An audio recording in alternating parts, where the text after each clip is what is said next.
Hi, Diefesters. My name is Rudinov Vincent, and I'm the founder of Diefest Global. A warm welcome to you all on the third edition. This year, Diefest will focus on the future of work by addressing authenticity, belongingness, and social impact as some of the most important practices for building a more inclusive and purpose driven workforce for everyone to thrive.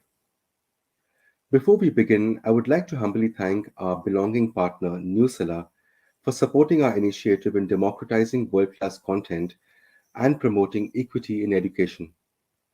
On this note, I would like to welcome you to our session on how do employees with neurodiversity drive innovation. Our moderator for today is a tech diva for almost 20 years, working as an engineer and engineering leader. By day, she works in cybersecurity as a solutions director at Palo Alto Networks, and at night, she is dedicated to spark success of women in technology careers with the Tech Diva Success Collection. She is also the author of three best selling books, hostess of two Clarion Award winning podcasts, and spends time in the community both speaking and helping advise in board roles. Please welcome Nicole Johnson Scheffler. Hi, thank you so much. I'm a pleasure to be here and really want to welcome everyone to this amazing event. I also want to welcome JJ, our guest. So we're going to kick it off from here with our wonderful session on how neurodiversity drives innovation, something that we're both passionate about. And what I would love to do is have JJ, you introduce yourself to the audience and share why us, why is this important to you, and why are you here today? Thank you so much for coming. I can't wait for this conversation.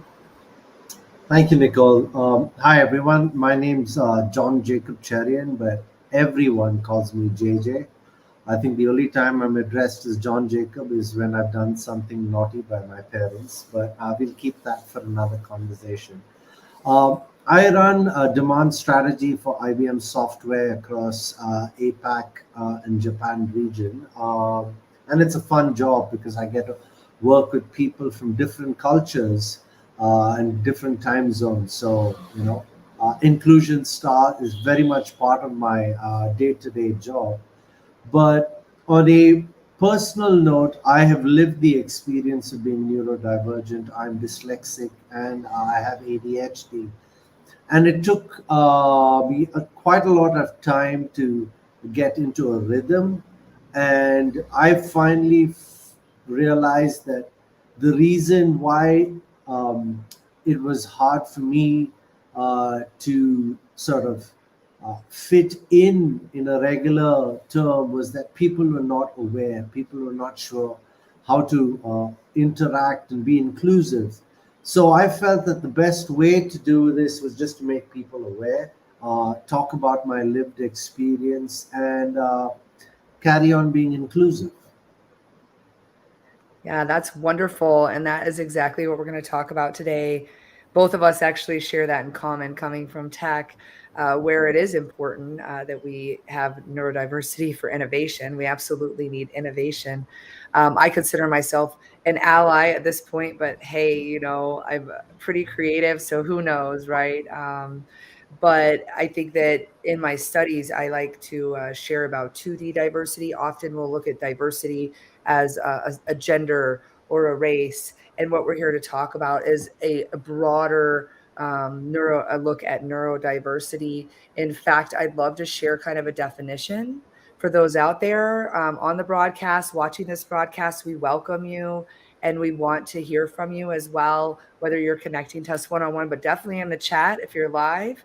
And we really appreciate this. So just a level set on the definition of neurodiversity. This is from Harvard Business Review. So it's just a common level set so that we understand what we're talking about. But it describes this idea that simply people experience and interact with the world around them in different ways.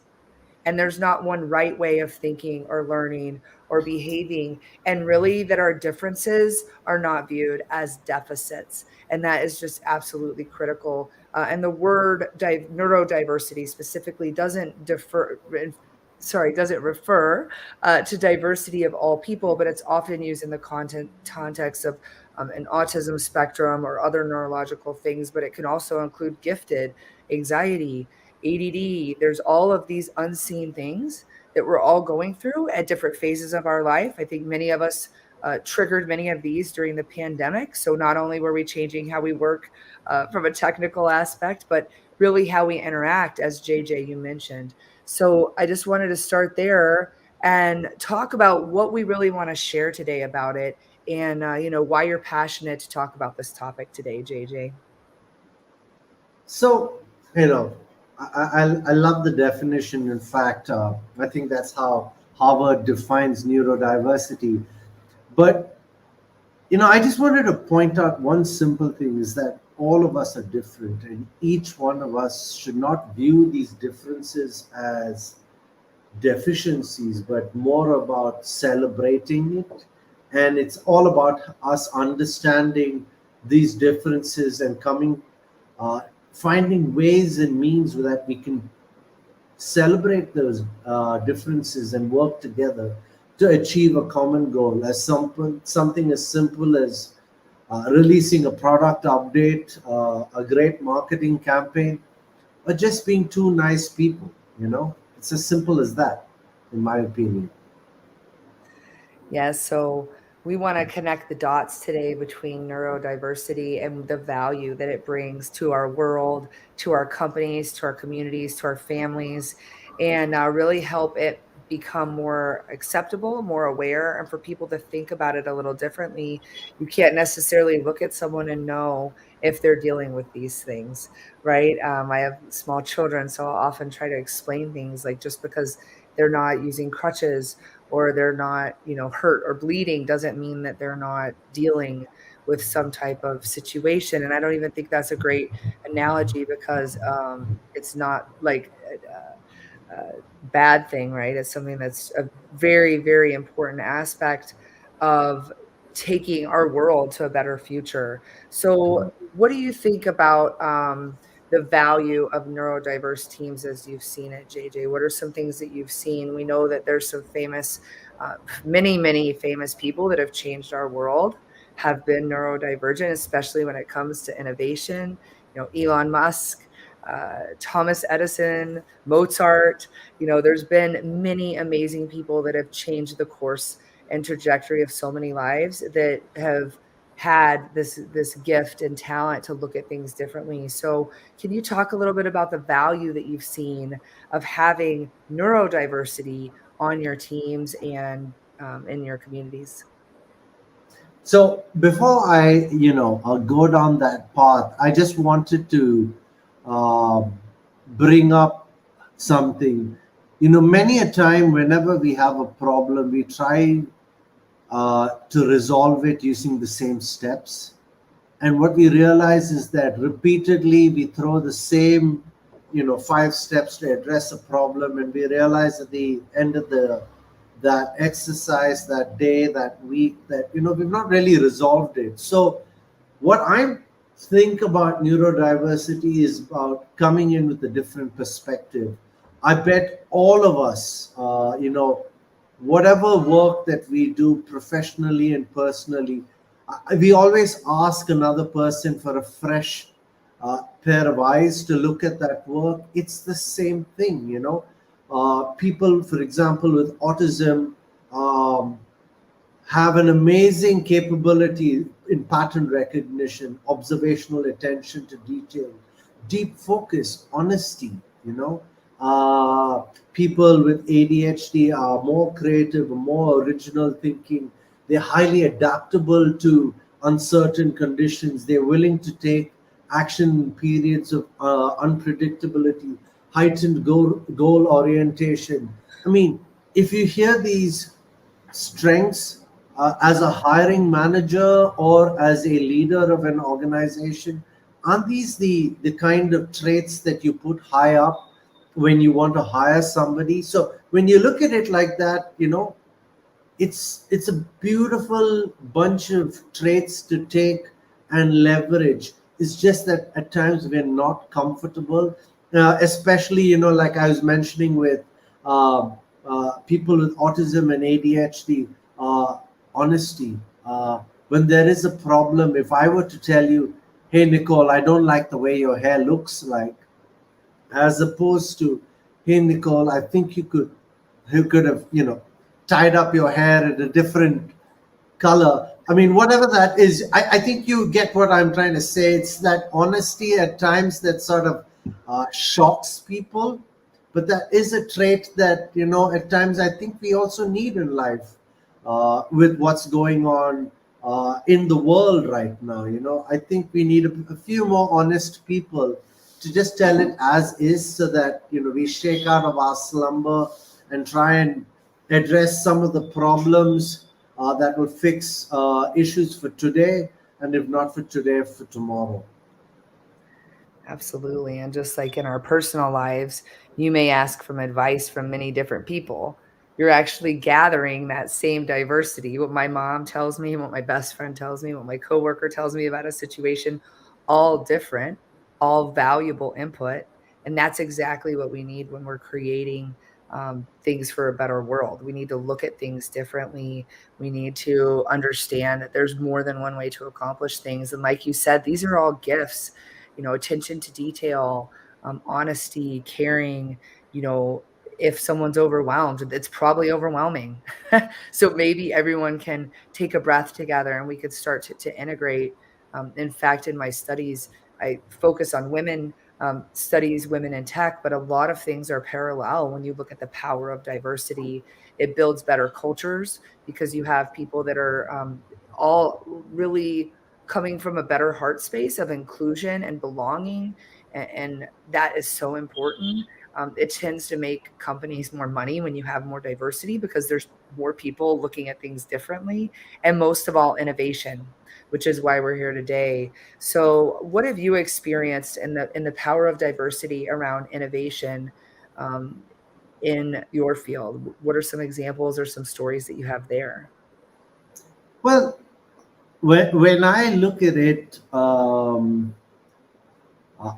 so I look at data, and I'm in marketing, and I have a couple of other colleagues who are neurodivergent, who haven't come, I'm going to just say come out about it. But what I find the most amazing thing about them is when they look at innovation, they look at it in simple ways. Uh, you know, Something as simple as, you know, a better experience for the customer. We think of fancy presentations and all of these big facts and big words, but at the end of the day, it's simplicity is what comes from the heart. That's what's convincing. Uh, I remember, a very interesting thing. There is a particular gentleman who scours the internet and looks for products that are badly designed, and then he takes those badly designed products and innovates in them. And you would laugh when I say this, but the electric toothbrush originated from an automatic lollipop liquor. I mean, as bizarre as it sounds, someone created a product which would just allow you to hold it, and the lollipop would turn in your mouth. That person realized that it wasn't selling, but somebody bought the product and innovated on that, and that's how you have the electric toothbrush. So the thing about innovation and people who are neurodiverse is that they look at it from a point of view that you've never thought about it, and they simplify it because they're looking at that attention to detail and patterns, and just come up with a solution. Is it like that every day? I'm going to be honest, no. But when it does happen, it really happens for the right reasons at the right time in the right place. Yeah, and sometimes it's not just coming up with the innovation or coming up with the way to look at it, but calling out things that are not right, calling out things that they catch. So not only can they add value, but they can add awareness to ways that we're doing things that may not be the best for the business. I have a small story. When I was doing strategy and planning at a major tech company, we had 200 plus engineers on this team. So every year at the sales kickoff, I would really ask those people, what do you think about this? How should we do this? How should we, engineer these solutions, right? And I would go in with like 2 to 3 questions that I would ask everybody in conversation, right? Just to try to see like what the different answers are. And it was just really interesting because I didn't know, it wasn't a conversation about neurodiversity. It was a conversation about their ideas. Statistically, if I'm talking to 200 people, I'm dealing with someone who's neurodivergent. It just is. You just can't, you just don't know. Right. And that's why conversations like this are really important. The whole concept, right, is about being kind and inclusive and aware. This specific example is around innovation. So, what I would gain from these conversations is just the ability to have so much more perspective, so much more input, and so much more great ideas on things that we could do better, different, for our business and for them. Sometimes it was like, hey, this leader makes me feel this way, or we did this project and then they didn't come back to me, or things that we can all do to raise the bar to make everyone feel more welcome. And you just never know. I think, what is that saying? You never know what someone's dealing with, so be kind. I mean, that's a very great one here, because it's just when we come from a heart space that we could start to unlock this potential. Because if they're not comfortable contributing and feeling like they're part of the team, that's a great aspect of a leader. Then they're not going to feel comfortable to give you that next $1 million idea, that next change, that next, addition of a toothbrush, right, to make that innovation worth it. So, how do you deal with it? I mean, you have a personal experience. How do people know? I mean, it's kind of the burning question. Like, how can you, as an ally or yourself, like, how does it really work? What's some best practices in the workplace on how you talk about neurodiversity, how you can do it? And what we'll do is talk about maybe a couple perspectives. So maybe we could talk about it first as leaders, like things that leaders can do to um, help bring more innovation, but really at the end of the day, create more inclusive cultures. So, two statistics that I want to quote, and for the life of me, I can't remember where I found this, but I think it's part of some of the diversity and inclusion work that IBM has been doing. But 1 out of every 50 people is neurodivergent. Sorry, yeah, and so correct, and so 1 out of 20 people is neurodivergent, and 1 out of every 50 people has autism of some form. So when you said you talked to 200 people, technically, you do the math, you have spoken to a few people like that. But connecting it back to your question, I'm going to share my lived experience. I realized that I was seeing patterns of work, and I was finding it extremely frustrating that my colleagues were not seeing them. And that frustration can come across as being rude, can come across as being, aggressive. And then I decided, I took a deep breath, walked a couple of steps back, and I felt that it would be easier for me to just be open about the fact that, hey, this is something that I go through. Because I go through this is some of the positive things. And unfortunately, you bear the brunt of my slight aggression and rudeness in my particular case, because I was shocked that people are not seeing those patterns that I was seeing. So I was open about it. But at the same time, my people who I worked with, my team, my managers, my colleagues, they were also equally very inclusive about that. So, it's a two-way street. And I had managers who then, and teammates who leveraged this, saying, hey, mate, we're stuck here. Can you look at this? And, it'd be, man, it's right there. Can't you see? initially I would be questioning why they couldn't see it, but now it's easy for me because they know I see patterns and they rely on me in seeing patterns. So in my opinion, what the right way to do it is to identify someone who will be an ally, so that it takes two to tango, as they would say. See how you can get a partner, so that that partner or that ally could point out things, be honest with you, and vice versa. You walk that journey, you live that experience together. And when people see that value, then more people start becoming allies, more people start being open about their neurodivergent lives. And is there, I like to look at it like as a superpower, right? So sometimes I'll ask my teams, like, what is your superpower? And ask them to lean in to things that might be ways that they look at things differently, which just removes this neurodivergent, just comes down to different ideas so that people can talk about ways that they could solve problems differently, like you said. So as leaders, in order to create more of an inclusive culture specific to neurodiversity, so that we can get, like, it really is a few barriers. It's first a mindset that leaders have to have, is that exactly that differences are not deficits, they're amazing gifts.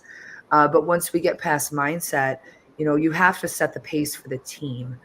As a leader, we'll talk about individuals next, because everyone plays a part. We all play a part in our world, for this, no matter where we are. Even at a grocery store or at a movie, you could find out that you can lean into this. But specifically as leaders, if we really want to reach our best potential as a leader, as a company, as our mission, whatever it is, for whatever we're trying to accomplish, how can we do better to be more inclusive, and then to unlock this special opportunity to develop more innovation?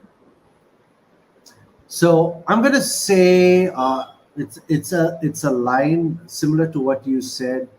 In a world when you could, in a world where you could be anything, try and be kind. Carrying on from that, you don't know everything.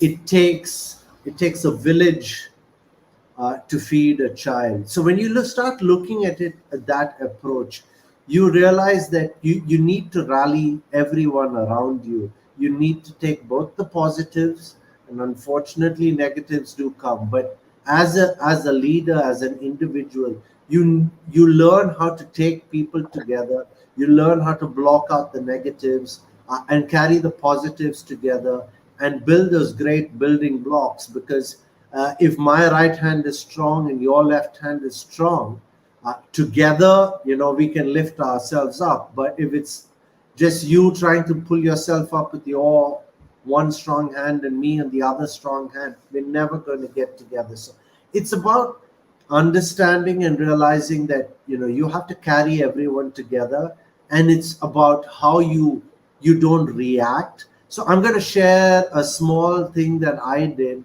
with my team. Was I realized that when I found a pattern, and I was finding others were not seeing that pattern. I think I mentioned I would get a bit rude and obnoxious. I told my team that, see, I don't realize that I'm doing that. I also don't mean any harm to any of you, but I'm so carried away because I'm so into it, you know. So please use the code word pineapple. And whenever, luckily for me, in the last 5 years, it's been used only 4 times. But when somebody said the word pineapple, I would realize that I was getting ahead of myself. I was making the other person feel uncomfortable.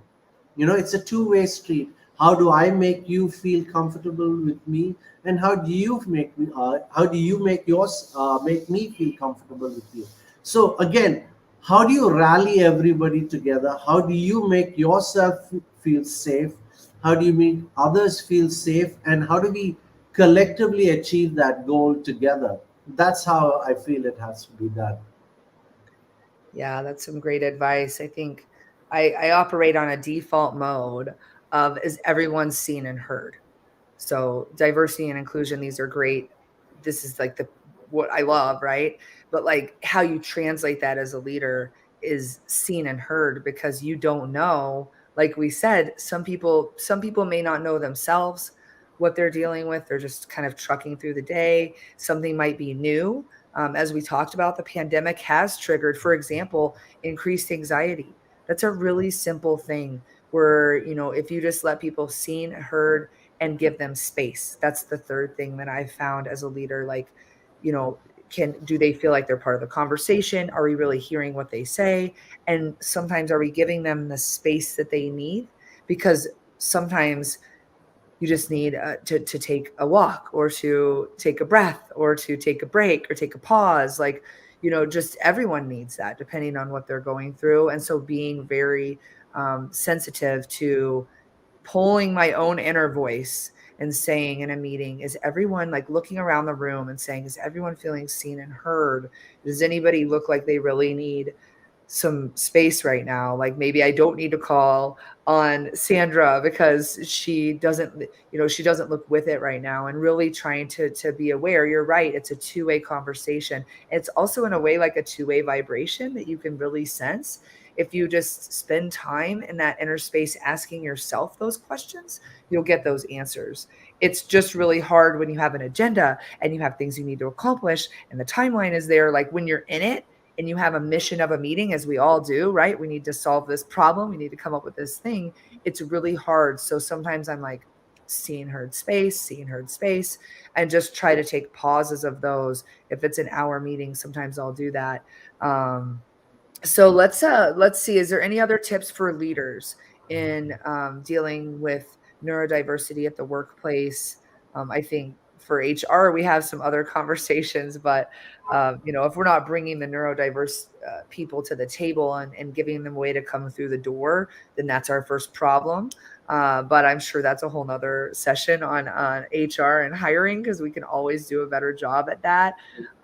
But what other advice do you have for leaders? Or if we want to talk a little bit about, the hiring process, I know that's definitely absolutely critical.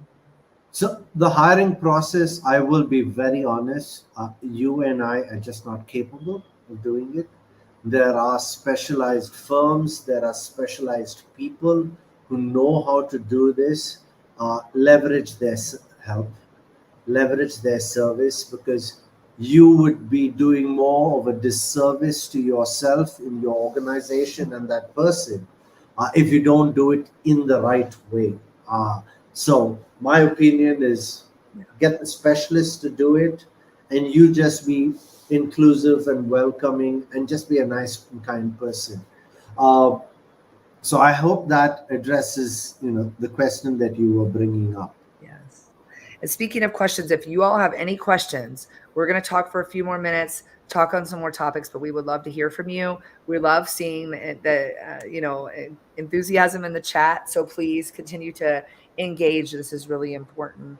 One thing I'll say as a leader, and let's talk about what individuals can do, is that sometimes it's good too to look at other opportunities. So if someone is in a role and it just isn't working for them, instead of trying to get them out of the company or saying this isn't for you. Sometimes I found like pivoting what they can do and pairing it.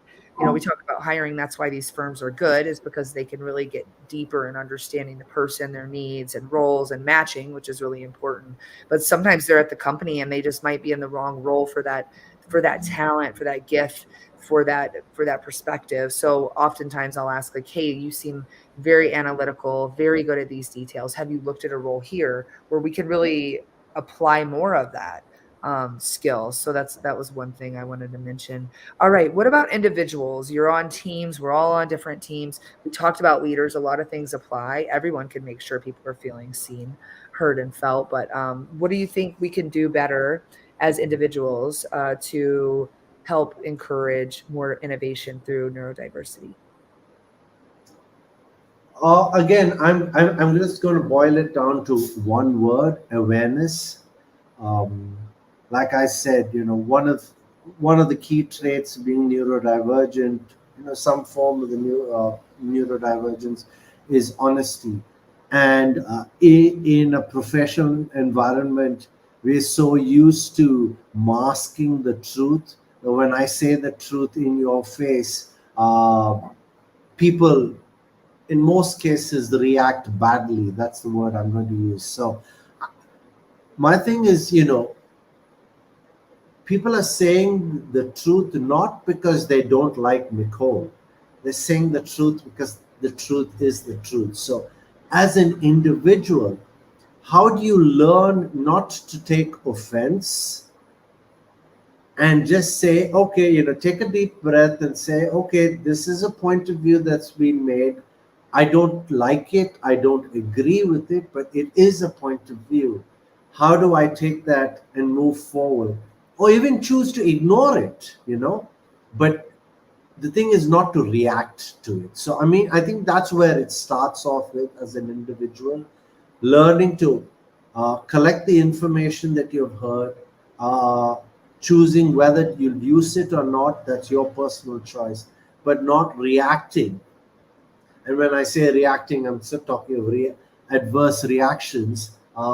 Choosing not to react would be the first step, literally, after being aware. Yeah, exactly. And it's, interesting because we're putting this in a framework. We're both working professionals. We both have led and we're on these big teams, leading projects. And so I'd like to share how this translates. I think there's a lot of common sense things about what you said, awareness, honesty. But when we make progress in this area within the realms of corporate, within these formal conversations, how do you think this translates to the greater good of things in society as a whole? Like operating with this mind, with everything that we talked about today. These are great things that many of, like for me, for personal, I'm putting this into my work brain, right? Like, okay, at work, if someone says something like it might be this, like I need to do this, or if someone is really I'm putting it into a container, and I don't think that we should do that. I think it needs to be brought into our whole society. So, what's your perspective there on how this message translates outside of corporate and into our daily lives as we just go about our days?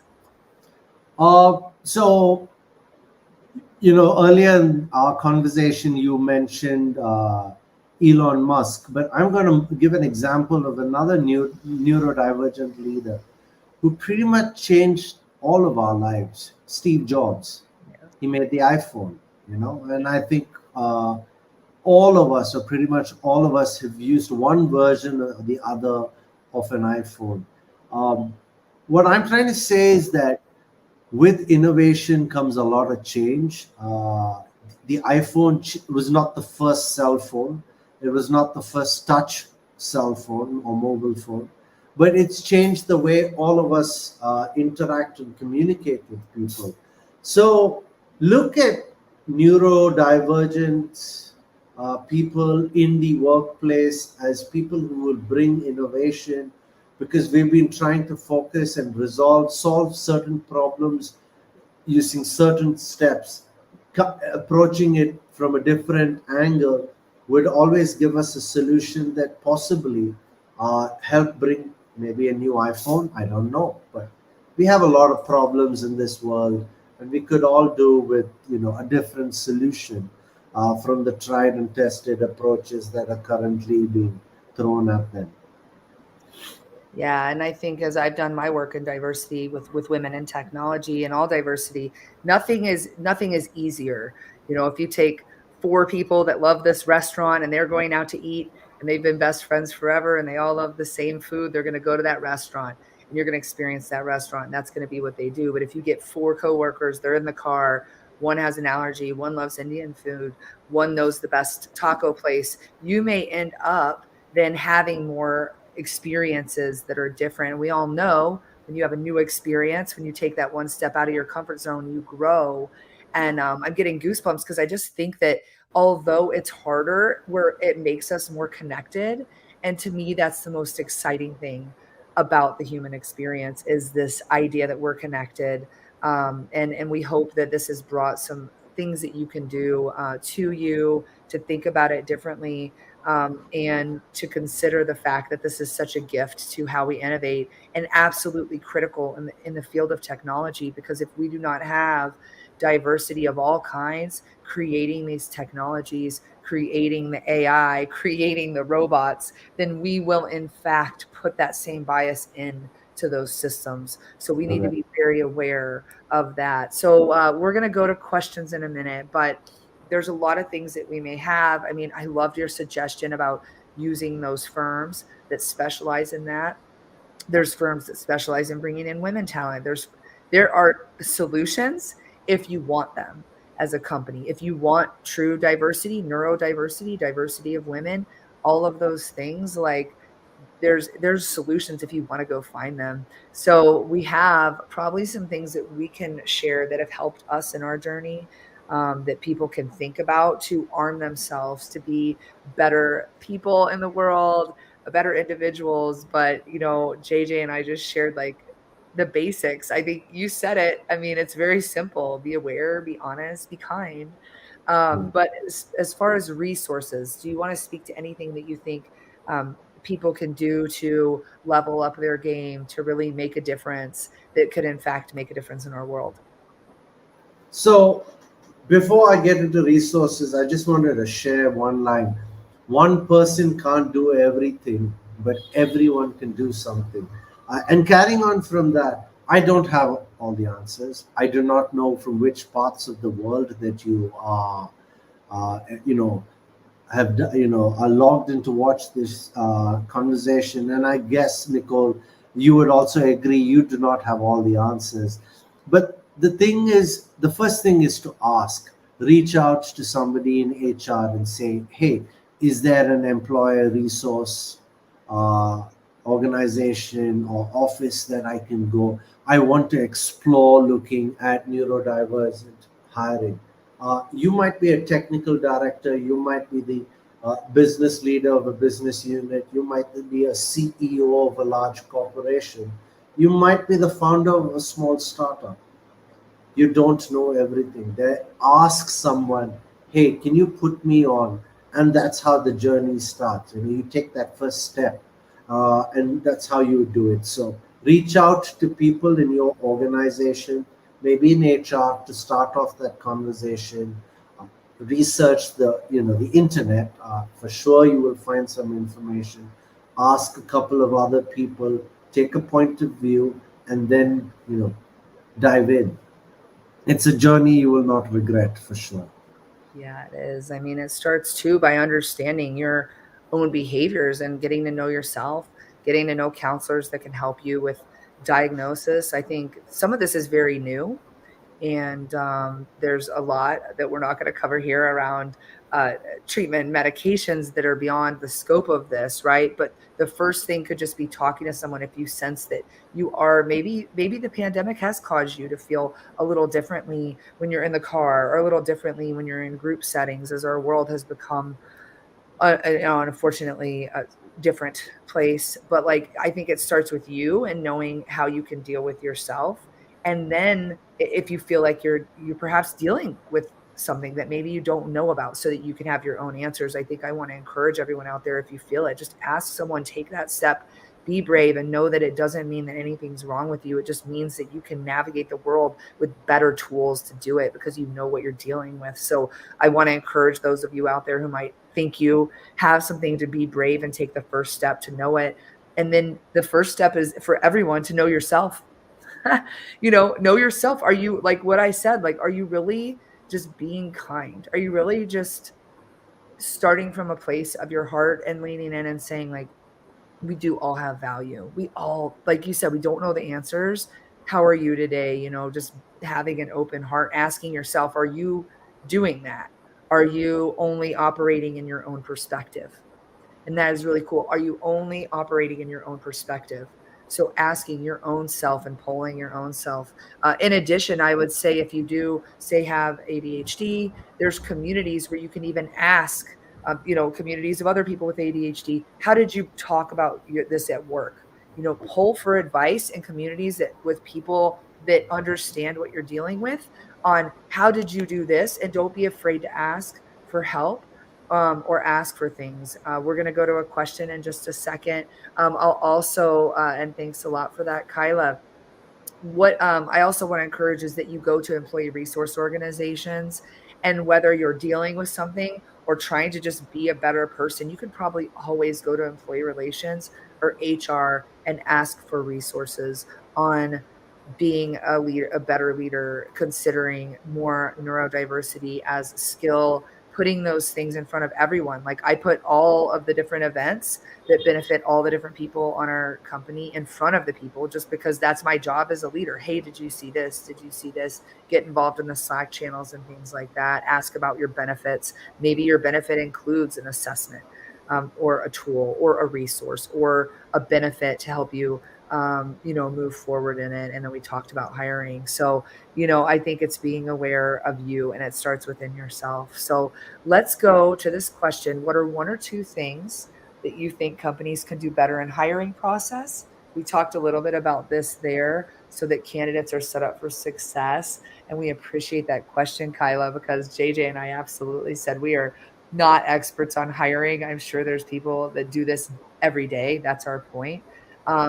But I think we can provide probably some tips that companies can do besides the first one that we said, which is working with professionals in this area and asking your company, what are we doing? What are we doing to bring on neurodiverse candidates, and how are they handled in the process? Because sometimes that interview process could just rule them out because they don't know, they're not disclosing. So we see an increase in now as you start to get jobs. I've noticed it myself. I've had a couple job opportunities to look at over the past few years, and I've noticed there's more questions about that where you can self-disclose, and that allows the company to come back more. But if you don't have even that in there, sure, you can opt out, you can decide not to, but you can certainly say, yes, I have it. And it's important that when companies say they're going to do something about it, that they don't just bring you in and check the box. That's been incredibly important to me, and I just want to say that, and I'll pass it over to you, JJ, is that when we're hiring, when we're creating cultures that have more women, have more neurodiversity, let's make sure we're not just doing it to tick a check or like to feel good about it, that we're really taking them into a culture that will continue to feed that. Obviously, I think that's something that really frustrates me when we want to bring on more numbers or to do things in that way. So I think living the culture that you're selling and promoting when you're hiring is absolutely important, and that deals with not just the hiring but the full cycle of your people and communities. So JJ, what else are some things companies could do in hiring to help? When you were talking about tick marks and check boxes, I was laughing to myself because I, you could have this fancy program, but if the culture of the organization is not welcoming, if it's not inclusive, that tick mark also is going to explode back in your face. So I think the first step is, even before you check with HR, is there a specialist who can help? Are you willing to work? Are your peers willing to work? I mean, like I said, it starts from, you can't do everything. It starts from you. So check around, are you willing to move out of your comfort zone? Are you willing to try something different? Like you said, four friends been going to that same restaurant once a week for the last 20 years. And suddenly somebody says, can we try something different? If the other three friends say no, you're never going to try that taco place or that Indian place or whatever that cuisine is. So check internally. Are you comfortable? Do you want to do it? And then, move on. That's the second step, would be, to find out that HR organization, a specialist who could help you in the hiring process. Yeah, and I think when you're looking at companies setting up neurodivergent candidates for success, it starts with HR and your people community being an open door and not being always a negative thing, right? Like having support systems where you can go to them with an inquiry and a question, and how they deal with it is very important, very, very important. I've had a range of experiences across both sides of the coin there of HR within a company where you bring something to them. I have this concern and how they handle it and process it, because what could happen is the success could be that they don't know what to do because they feel stuck or they feel not seen, not heard, not in the right role, and they don't know what to do. So I think it starts as well with companies having HR that, one has all these perhaps embedded systems, and that's a whole nother, there's tools and systems and things you can do. But I think just at table stakes, is HR considered a something you go to when you're in trouble and it's a bad thing, or can you make it something where it is handled in a way where it feels exactly like what we talked about today, where those people are trained that they also need to consider neurodiversity as a piece of the puzzle when they're dealing with complaints or opportunities to make life better for people at work. Great. Well, I think we are at closing time here. I know we've kind of given our final thoughts, but what would you love to say to the audience as we leave today, JJ? This has been awesome conversation. And I really just want to thank you as well for being so open, such an ally, such an advocate, and coming on these platforms to inspire people of just like your lived experience. It's really awesome. And I really thank you for that. So I'm just going to repeat something I said earlier. In a world when you can be anything, be kind. Just be kind to yourself, be kind to your colleagues, your friends, those who you interact with. When you're kind, that kindness spreads. With kindness spreading, inclusion happens. You feel good and healthy about it, and I think that smile spreads. It spreads in the right way. Everyone feels cool, calm, and comfortable with that. So just be kind. Absolutely. Absolutely. We encourage you all to go try that today. Try leaning in a little bit, making people feel seen and heard everywhere you go, and just experience it. Double down on it for a day and see how it can change your life and how it takes all of us to change this world. So, thank you again. And we'll sign off for now. Thanks for this opportunity. Enjoy the rest of DI Fest and these amazing topics on the important topic of diversity. Thank you. Thank you so much. Great to talk with you, JJ. Cheers. Bye, everyone. Thank you, Nicole.